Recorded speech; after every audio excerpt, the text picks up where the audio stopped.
And I found myself begging the universe to die.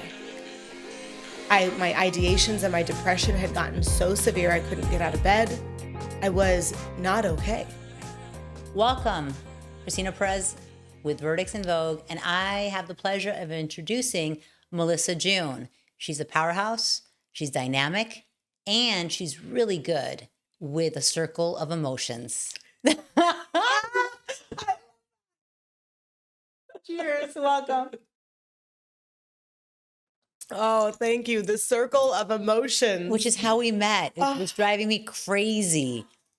Tell us about this circle of emotions. Let's start there. Oh gosh, the feelings wheel.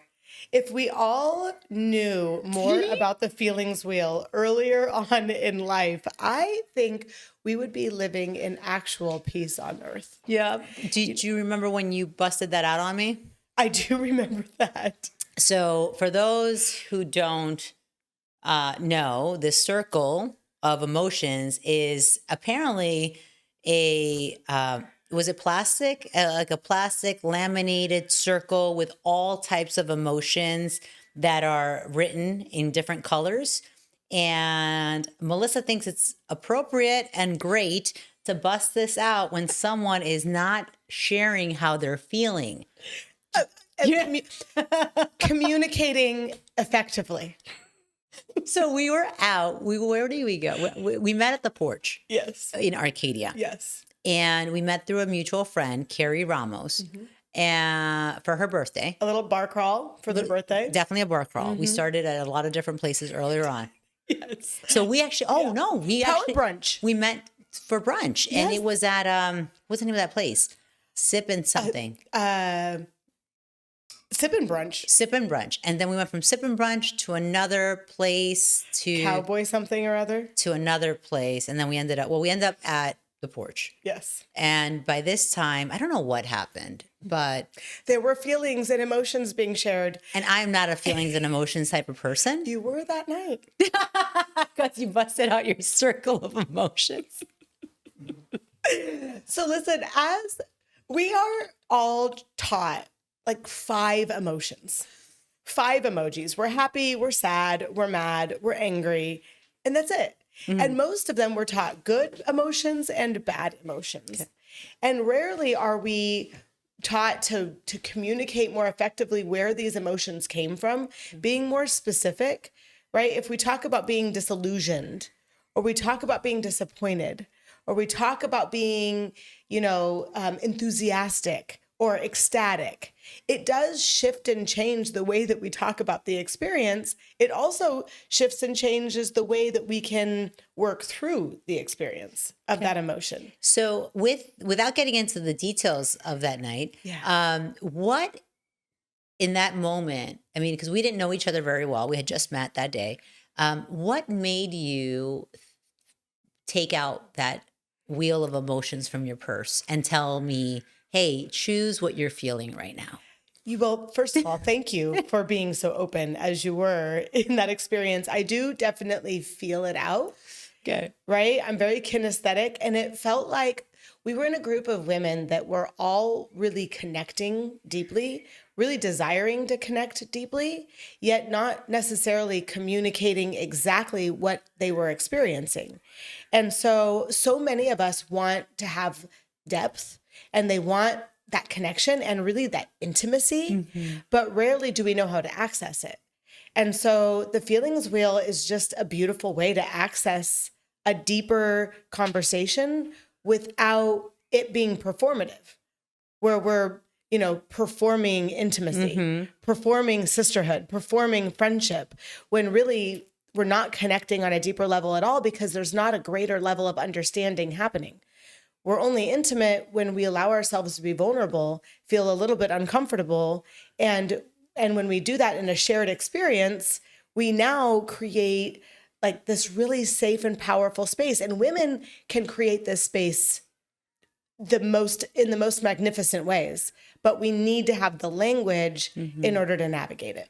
I can tell you that it was definitely uncomfortable having to pick out my feeling that day. I remember that. And I'm like, I don't know about this. And you're like, pick one out. I'm I like, said, get curious about that. I'm like, yes, you did. And I'm like, I don't know about this. I go, what's the purpose? She's like, just pick one out. And I'm like, okay, I'll pick up. I'm like, why do you keep putting this wheel in my face? Yeah. Yeah, it is. And then look what happened.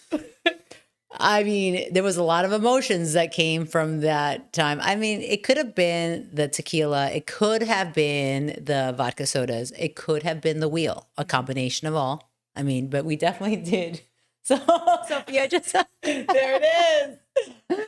we need to get a picture of it and put it on there. So send that to Nick, please. Okay, good. Yes. So, and I loved it. And you know, I am not someone who really deals well with emotions. I mean, for my clients, absolutely.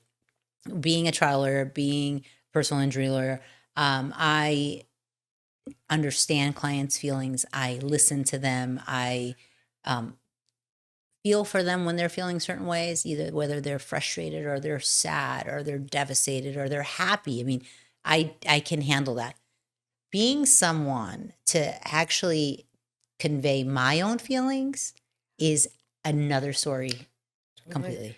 That's really normal. I mean, to be the facilitator, you are allowing yourself to be vulnerable, but with a lot of boundaries and walls that you can sort of preconceive and prearrange for yourself.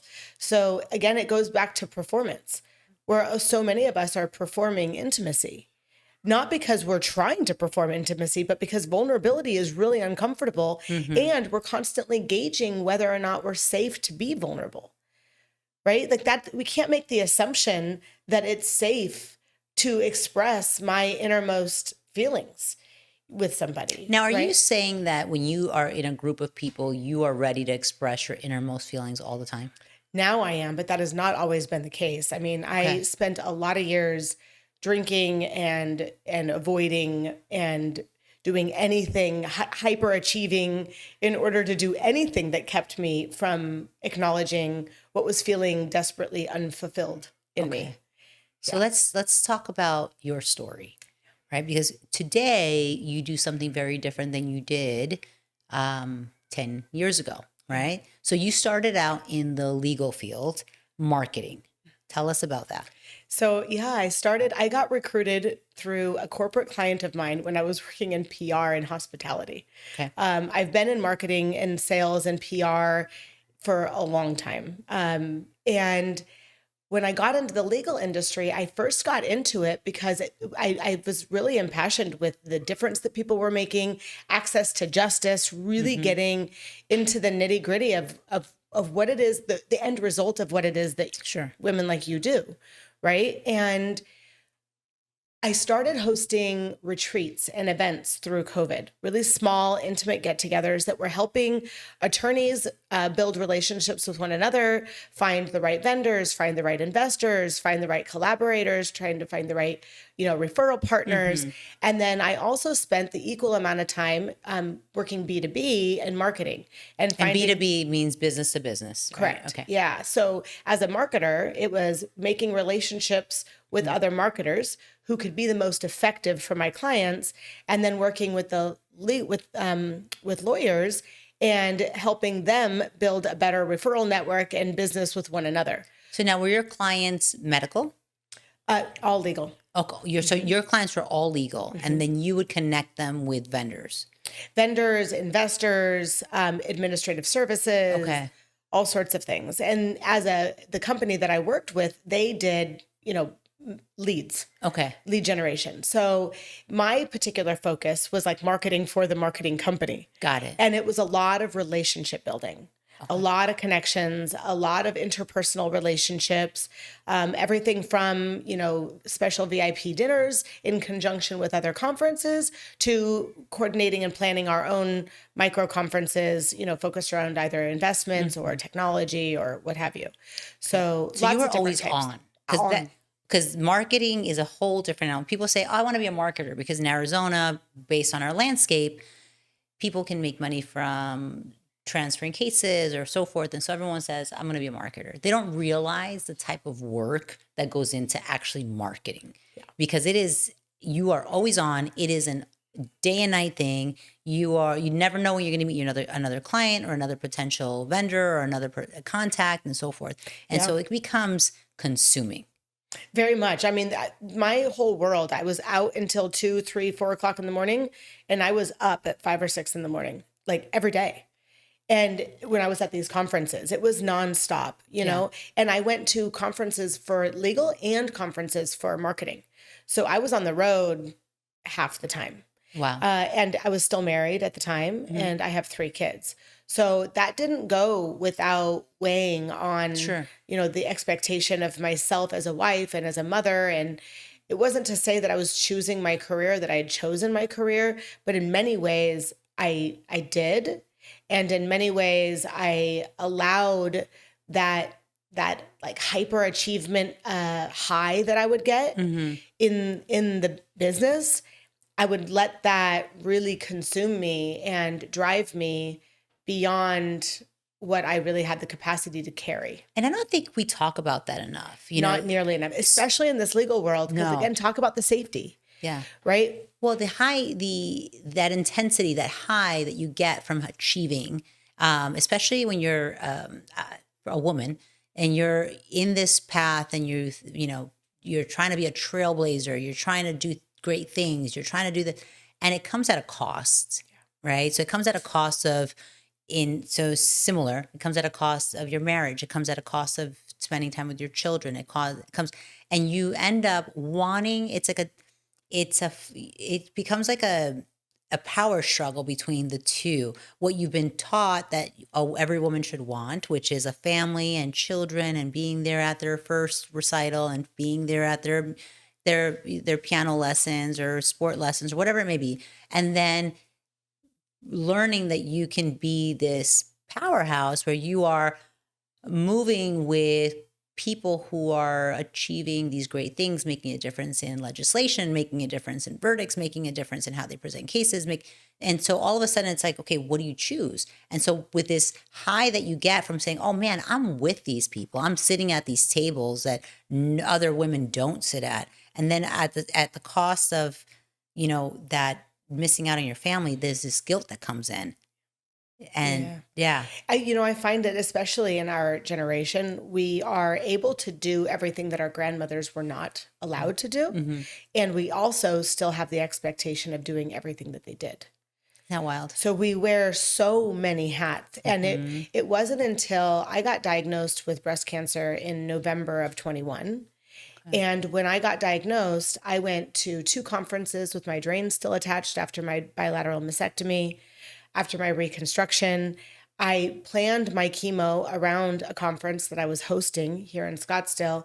And I was still going to leadership meetings out of state, conferences, all the way up until I got my 3rd round of chemo. And I got a blood clot while I was at a leadership meeting in LA, about to fly to Vegas for a marketing conference. And I couldn't get into the ER. I knew something was wrong. Nobody was listening to me, and it was so frustrating because I was so hell-bent and determined to not let the cancer slow me down. And so I was literally killing myself in order to keep up with this life that was not sustainable, because I had built an entire identity and an ego around needing to be needed, that if I missed anything, it made me less valuable. If nobody needed me, it made me less valuable. So all of the sudden, my entire stack was under pressure and I was sinking, truly. I mean, my doctor came to me, was like, what, you were where? Doing what? Like, what is it going to take? And I realized I was going into the OR. I tested positive for COVID, getting my port removed. And it was like, I was literally imploding, and I had to cancel all my plans to all the conferences. I had to learn how to delegate. I was stuck in the hospital for 10 days. It's when I learned how to meditate. I had never known how to meditate before, but now all of a sudden I'm awaiting my 4th round of chemo. I'm healing from an emergency surgery, and I've got COVID and nobody can come in. So I've got to do something with my time while I'm in the hospital. And I just listened to guided meditations all day. Really? And that saved my life. So being diagnosed with cancer wasn't enough to stop you? No. it was actually getting even more sick, and having to be in the ER, and they basically restrained you for how many days were you in the ER? A week. Oh my goodness. Yeah. Yeah. And it was, It's not funny, but it's so common because you're trying to keep up with that image that many of us create, right? right. And it is who we are. It's what we've built in ourselves. It's how we've come to define ourselves. So it's not even just what we're doing, it's what we are. Yeah. And it doesn't have to be. And that's the powerful revelation that I'm so grateful that cancer gave me. I mean, cancer became a really powerful messenger. And it was, what am I willing to listen to it? Am I willing to hear what it had to say, which was to slow down? Mm-hmm. And I didn't want to hear that. I wanted to hear that there was more because I wanted more. But what is it that I wanted more of and why? Oh, oh my goodness, you're like, it's scary. It's scary how similar we sound. We were just doing that. I want more. I want more. I want more. And it's kind of something that jokingly people that are around me, my close niche in the office, will say, because it's like, slow down. You don't need to go to this. You don't need to go to every single. You don't need to speak at every single thing. You can say no. You don't. I mean, and it's like this perpetual feeling that you need to be needed, like you said. Yeah. Yeah. Yeah. And I mean, what's beautiful about it is if you can get over the ego part of it, right? Mm-hmm. And you can just get curious about where it's coming from. Every desire that we have exposes a fear that we may or may not be privy to. Right. Again, this is where I bring out the feelings wheel, but also, what would you be feeling right now? Because, right, I am feeling empowered right now. I love it. Why am I feeling empowered? Because I'm sitting here with a mic speaking to a really inspirational, beautiful human who makes a real impact in the community, talking about my feelings and how my life imploded and I survived. And that's empowering because I was so disempowered. In the moment that I was in the height of my career, the height of my marriage, my family looked the best, everything was thriving, is actually the moment everything imploded. And I was so disempowered because I didn't have access to any of my money. I didn't have access to the magic button that would heal me. I didn't have access to anything that I needed to fix. I mean, I really did have access. I just didn't know how to open the door, right, at the time. So at the moment, I was so disempowered. And when I realized that I was a fish in this fishbowl and that there was a whole ocean out there, I knew I had to get out of the fishbowl, but I didn't know how. And I realized that everything that I had built was bullshit because it wasn't mine. It wasn't real. And that was such an eye-opening experience and really a blow. Yeah. My friendships weren't what I thought they were. My marriage wasn't what I thought it was. My family wasn't what I believed it was, right? My stability, I didn't have anything that I thought I built. And so sitting in this chair, how does it feel? It feels amazing knowing that I have the skills to effectively communicate so that other women don't find themselves feeling so helpless in moments of despair, and that they know that they're going to be okay if they choose to be okay. And that's just real, and it's powerful. It's powerful. Yeah.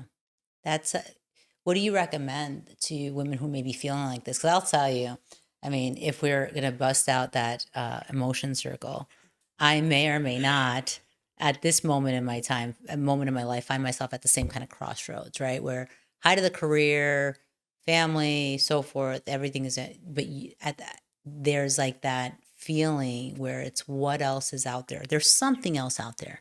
What is that's out there? What do I look for? When is enough enough? How do I get to that next level? Or what do I sacrifice in order to get to that next level? Or is that next level even freaking worth it? It's a really good question. And the biggest advice that I give to that is to stop and do what? Sit in it. Sit in it.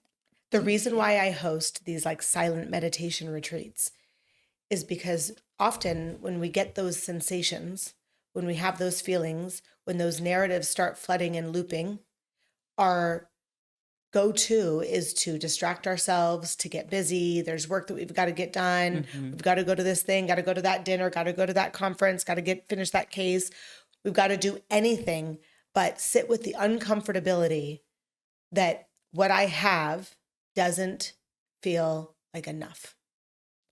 And just sitting with that reality and acknowledging it and letting it hurt, like feeling the weight on your chest and leaning into it, feeling the pit in your stomach and focusing on it, feeling the lump in your throat and letting it hurt. Because the pain that we're experiencing in our body and the moments that we sit and we get curious about those sensations is actually telling us what's wrong. Where it is in our body helps us tune in to what it is that needs to be unstuck. And so the power of silence, I mean, I've done a 10-day Vipassana, and it is the most enlightening experience, and it's terrifying. Tell us what a Vipassana is. It's a 10-day silent meditation retreat. So not a word. Not a word. 10 days. 10 days. Ooh, just that. Right. And that makes me nervous. And I'm so, not a big talker, but just the fact that I don't know if I could sit silent for 10 days. Well, you could. Well, I can do anything I put my mind to. However, I don't know if I would feel comfortable enough to sit silent for 10 days. It's very uncomfortable. And really learn. I'm not someone who sits still, period. Right. That's the challenge. But that is, I mean, think about it. What is it about, hey, why don't we go sit down and be quiet and not talk? And what makes that so impossible and exhausting? I mean, you're not the only one to think that. Trust me, I thought that too. I thought I was just not a meditator my whole life. I mean, I didn't realize that I could meditate until I was locked in a hospital room. Right? But that is what opened my mind. And then I started reading about Buddhism and Vajrayana Buddhism, and I started studying with a monk, and I started taking these courses and these classes and really exploring the practice and the discipline of meditation. Mm-hmm. And then I started integrating it into my daily ritual every morning and then every night. And then I saw my life transform, literally transform. After I finished going through chemo, I got a divorce. I left my job. I had started over within 6 months, and I found myself begging the universe to die. My ideations and my depression had gotten so severe I couldn't get out of bed. I was not okay. And this is the year after I finished going through chemo. So what do you think in that year? What spawned those feelings? Because that means that you finished chemo, so you were released and essentially good to go. And then at that moment, you decided to call off your marriage and file for divorce and quit your job. What was it in that year that made you say, you know what? I got to change? It was, I couldn't afford not to. The life that I was living was already killing me. And I couldn't stay. I couldn't put all those hats back on. You know, I couldn't pretend like the life that I had built was enough. I had everything I ever wanted, and I realized it wasn't what I wanted at all. It was just a result of what I didn't have as a child. Say more. So I wanted that happy family. I wanted that loving husband, right? I wanted that financial security, because these are things that I didn't experience firsthand as a child. So that felt like success. Then I wanted a big career, because I felt so disempowered as a housewife. All I wanted was to be validated that I was worthy of something other than being someone's plus one. But what I was doing didn't have any impact on the world. It didn't have any worthiness of its own. It didn't carry a weight. It didn't make an impact. When I went into the OR after that 3rd round of chemo with the blood clot, and I thought I was going to die in that surgery, the only people I cared to call before I went into that surgery were my kids, because every other relationship, every other connection I had was so superficial. Mm. And I realized what a waste. What a waste of a life. I got to live after cancer when my aunt didn't, when my great grandmother didn't, when all those people that I did chemo next to didn't. Oh, you're gonna bust it. Don't bust Right? out your emotion circle right now. You're gonna be tearing up. I'm like, keep that circle in your purse. But what is it? Yeah, I don't know the answer to that. It's when we're forced to sit with what's real. It's so confrontational. The emotions are good. The tears are amazing. It means you're alive. There's no shame in that. So then the next step after you went and decided, okay, essentially file for divorce, quit my job, what next? Like, what did you have a plan, or you just were like, I'm going to go with my gut and I'm going to do what I need to do until this feels right? I did not have a plan, and maybe had because I am a planner. I need to know every single step, and I don't like that uncomfortable feeling. Honestly, I built an entire career off of being a planner. Yeah, you were marketing. You were a planner Literally, of events. my specialty in the marketing space was building connections and relationships and brand alignment. And it was incredibly interpersonal, and it was incredibly strategic. It was very intentional. And I didn't know what was coming next. I didn't know what I wanted. All I knew was what I didn't want. And so I started there. I just started eliminating anything that I didn't want. Anyone from my life that wasn't making me exhale. And I say, like, I always say that there's that inhale person and the exhale person. Explain that. I've never heard that. It is the most transformative realization that you will ever experience when it comes to your interpersonal relationships. When you are around people, especially new people, but even, family members, if you're around people and you start to inhale intense, be wary of that environment. And if you're around people that just make you exhale, hold on to those people. I love that. That makes so much sense, and it's so simple. Yeah. And it's so intuitive. Our bodies tell us what we need to know, but we've created so many narratives around what we're experiencing that we're actually not sensing anything. If it's one thing that I really learned throughout my Tantra experience was there's an infinity of space between the sensation and the narrative. And when you can remove the narrative and you can really focus on the sensation that you're experiencing, you sharpen the focus, you sharpen the awareness, you sharpen your capacity to sit in those uncomfortable moments, because it's no longer about making yourself comfortable. It's about connecting with the biological organism that is you. And that is it. The tears don't mean anything. The sadness doesn't mean anything. The anger doesn't mean anything about you.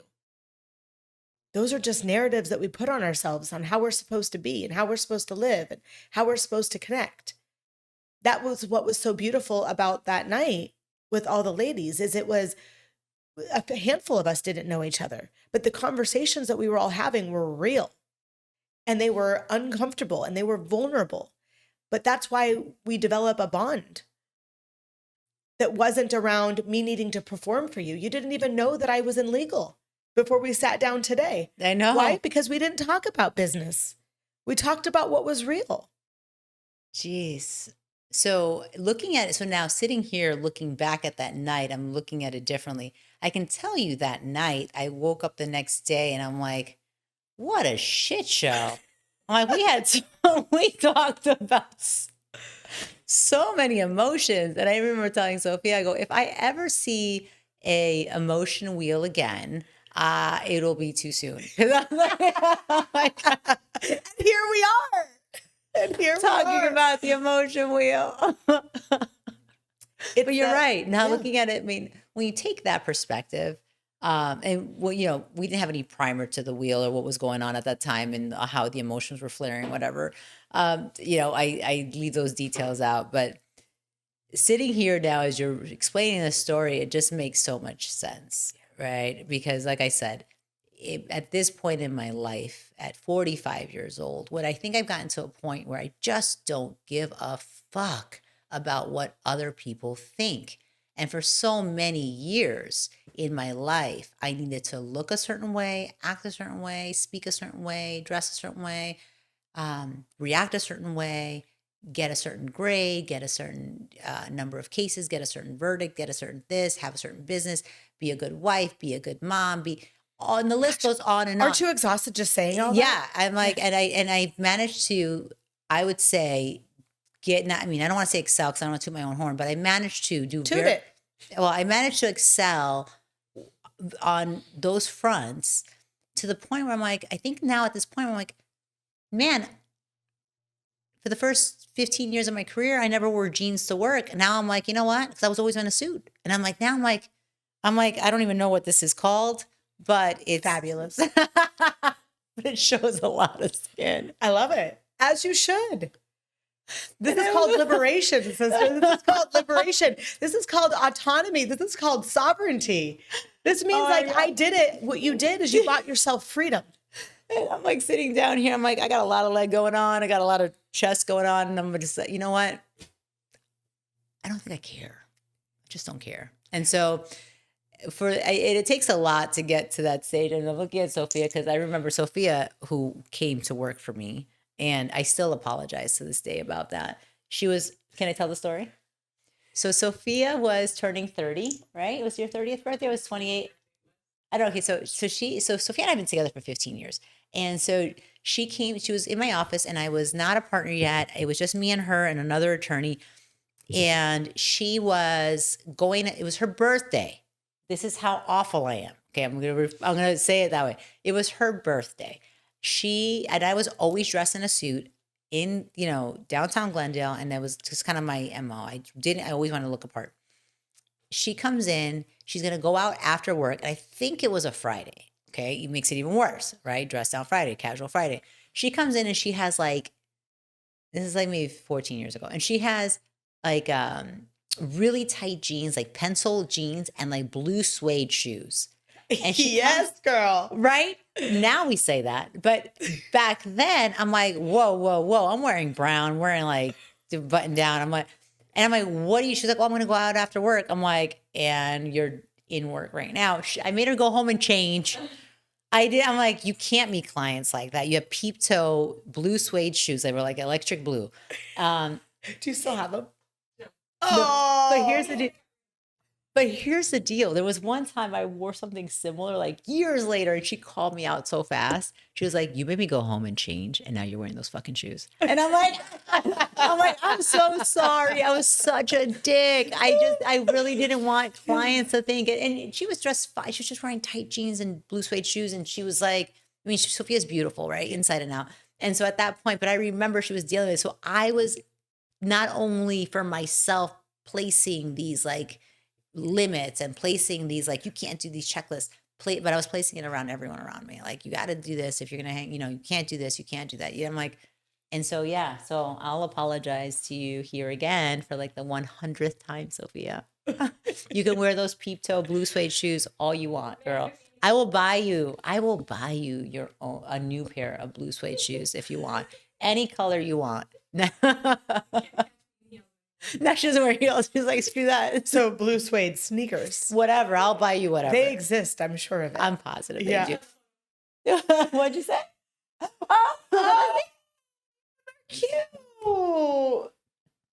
They were the ones with the little platform. I'm like, you can't wear those to work. I'm like, what are you doing? Clients are going to think this thing. But so anyway, so the whole point of that is I was so concerned about like what it would look like being like a Latina woman, business owner, and like wanted to make sure that I kept the appearances and so forth.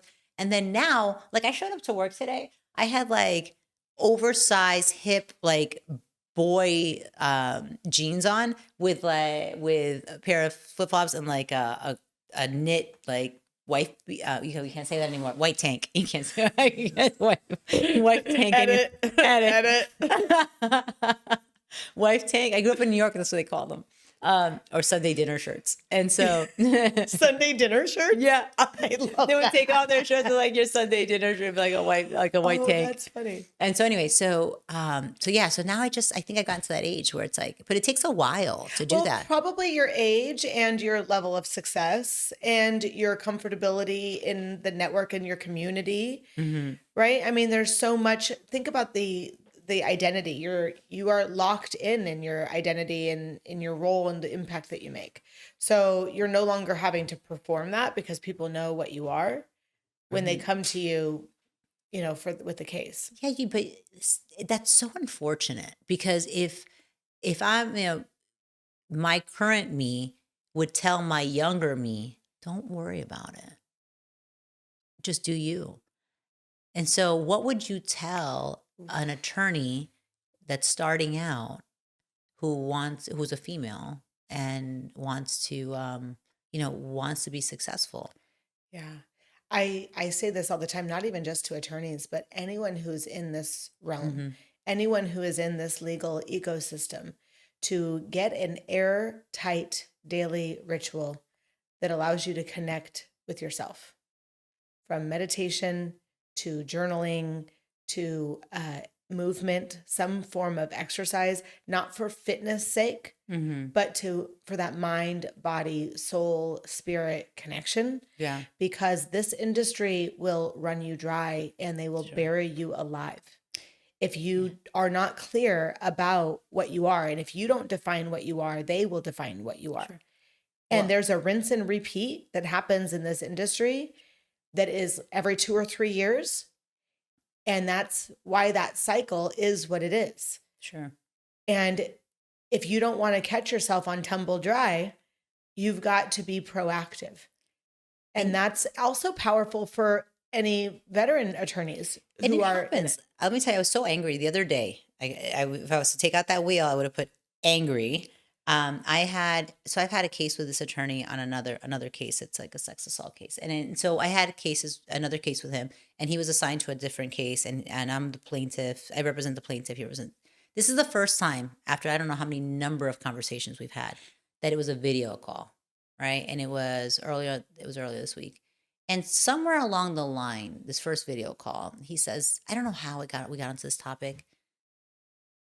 But he said to me about like certain parties, like this situation happened at a party. He was like, well, I mean, it seems like that place is a good time. I'm like, I don't know. I'm like, I'm 45 years old. I don't know I don't know if I would consider that a good time.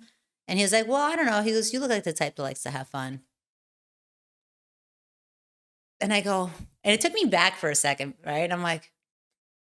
I go, excuse me? I go, what you? He goes, well, yeah. He goes, I mean, and I'm not gonna say the name of the firm. He's like, well, I don't see you at a so-and-so Christmas party where you watch the paint dry. He's like, I don't like those parties either. He goes, I see you more of like a like to have fun type. And he said it in such a sleazy way. And I'm like, you mother effer. Yeah. I didn't curse. I go, how dare you? Right? If I would have been like a younger attorney and heard, because I used to hear all that stuff. It's been a while since someone had the nerve to say that to me, right? But this guy did. He absolutely did. And I was like, right. And those, the more prepared you are and like solid in your seat when you get confronted like that, the better equipped you are to handle those circumstances, not even just for you, but for the other attorneys in your office, to model it for them. We joke about the feelings wheel, but I have full like offices that use the feelings wheel, that have it on their office refrigerator. I teach a class with a staff about active listening and rhetoric and logic and communication styles. Because if you don't know how to communicate effectively with the people that you work with, and you work in an industry that is hyper pressurized, right? You are literally creating a recipe for disaster. Sure. And that is why the alcohol abuse is so high. That is why the drug abuse is so high. That is why there are so many affairs and so much, behind the curtain drama happening. Because these are avoidant behaviors that we develop in order to ignore what it is that we can't deal with and whatever we don't want to deal with. Sure.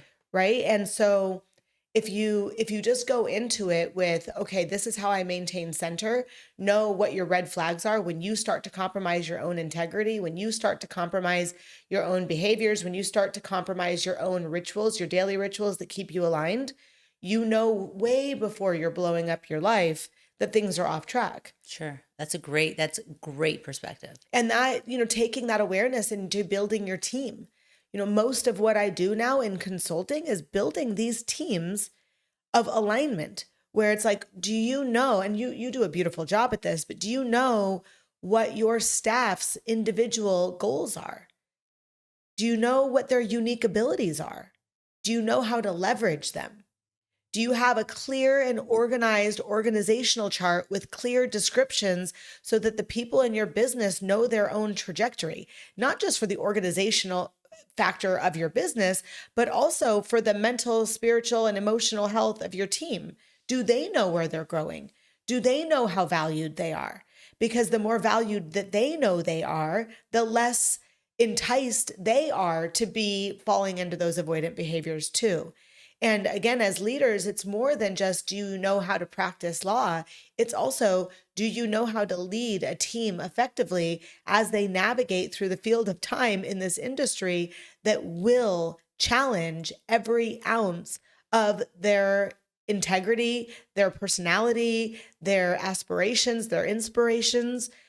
Right? Are we encouraging them to be more active participants in their community and in their families? In what ways are we supporting their families that are also making the sacrifices so that they can be readily available in this highly pressurized environment? And not as an act of service, although an act of service is great, but in alignment, where each person is fulfilling their dreams and their goals and their aspirations by effectively doing what it is that is expected of them to do in this professional environment. Yeah. It becomes this really cyclical process. I started doing these soul strategies because people didn't even know what would make them happy, didn't know what would bring them joy, didn't know what they were passionate about. Sure. And I say that the best way to get clarity on these things is getting really clear on what it's not. If you are doing a job that is incredibly de-energizing, then what is it about that job that's de-energizing you so that you can delegate those tasks and focus on the ones that energize you? Doesn't mean that you're not going to have any tasks that don't bring you joy. Of course. But it does mean that as you're growing and as your business is growing and as your role is growing and evolving, you're able to communicate effectively, hey, these are the things that I love, so that as that aspect of the business grows, you can do more and more of those things. As roles become more available that are more aligned, you can start getting rid of those things that don't energize you. You can start creating a pathway to somewhere else. And now that person feels seen and heard and understood and valued, even if it means that they're not a perfect fit for that seat. They might be a perfect fit for another seat, but you don't know that unless you're asking better questions, unless you're intentionally aligning people with, their unique abilities. So we've come to the point in that we're over time, and I usually ask like rapid fire questions, but I don't want to do that. I want you to tell us where people can find you and what services you provide, because I want them to know that if they need your services in any way, that they can reach you. So can you do that for us? Yes. And then we will close it out with a cheer. Oh, I love that. Yes, thank you. So you can find me on all socials. I'm at meljune.com. And really the best way to think of me is I am a performance and alignment coach. So we get really clear on your mission. We get really clear on your values. We get really clear on your differentiators and what really does differentiate you from other people that are doing the same thing in your community. I show you how to build a team internally that is aligned with those mission and those values, and how to communicate what it is that you are to the community at large. And then the most important part about what I do, and my favorite part about what I do, is then about the community outreach initiatives. Then we take your mission and your values and your brand and your differentiators, and we find aligned partnerships, referral partners, community, activists and advocates, impact-driven businesses, so that you can scale your business in the community while also creating massive amount of impact. Thank you. Well, now you know. And with that, I'm so happy you are here, and I kind of like that circle wheel. That circle. Oh, I'm experiencing gratitude. Thank you, my love. It just took me like a couple of times of crying to admit it. Oh, the tears are good. It's like the thermostat is working.